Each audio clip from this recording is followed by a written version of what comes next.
মন ভালো রাখতে হলেও নিজেকে নিজে সময় দিতে হয়। নিজের জন্য হলেও একটু করে সময় বের করতে হয়। তাই নিজেকে ভালো রাখতে আজকে চলে এসেছি মানিকগঞ্জে।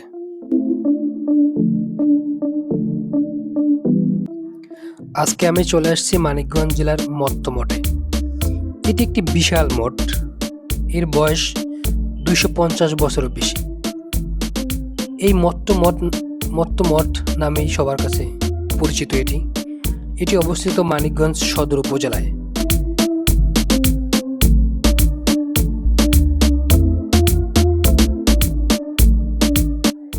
এই জেলাটি নানা প্রত্নতাত্ত্বিক ও ঐতিহাসিক স্থানে সমৃদ্ধ। তেমনি একটি প্রত্নতাত্ত্বিক স্থাপনা হলো এই মট্ট মঠ।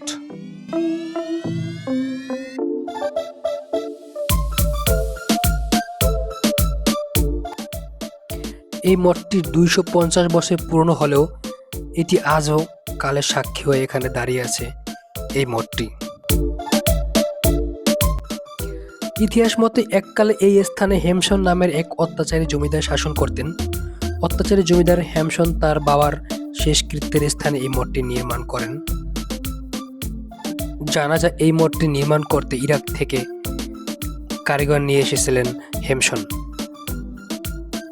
এই মঠটি প্রায় ২০০ ফুট উঁচু।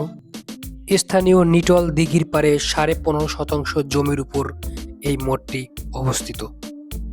এই মঠটির কারুকার্য খচিত নির্মাণশৈলী দেখলেই যে কেউ মুগ্ধ হবে এবং প্রেমে পড়তে বাধ্য। শোনা যায় কয়েকজন আমেরিকান পর্যটক এসে এই মঠটি সংস্কার করার আগ্রহ দেখান, তবে স্থানীয় হিন্দু সম্প্রদায়ের মানুষরা বাধা দিলে তা আর সম্ভব হয়নি। এই গ্রামে রামকৃষ্ণ সেন এবং তার ছেলে প্রসন্ন কুমার সেনের মতো বেশ কয়েকজন প্রভাবশালী জমিদার এককালে এখানে বসবাস করতেন। ১৯৭২ সালে একদল চীনা পর্যটক মঠের কারুকার্য নির্মাণশৈলী দেখে বিস্ময় প্রকাশ করেন। মঠটি দেখতে হলে আপনাকে মানিকগঞ্জ সদর বাস স্ট্যান্ডে নামতে হবে। সেখান থেকে অটো বা সিএনজি ভাড়া করে মঠ বা মত্ত মঠ উচ্চ বিদ্যালয়ে যাবো বললেই সিএনজিওয়ালা আপনাকে নিয়ে আসবে। তবে এখানে কোনো থাকা বা খাওয়ার কোনো ব্যবস্থা নেই।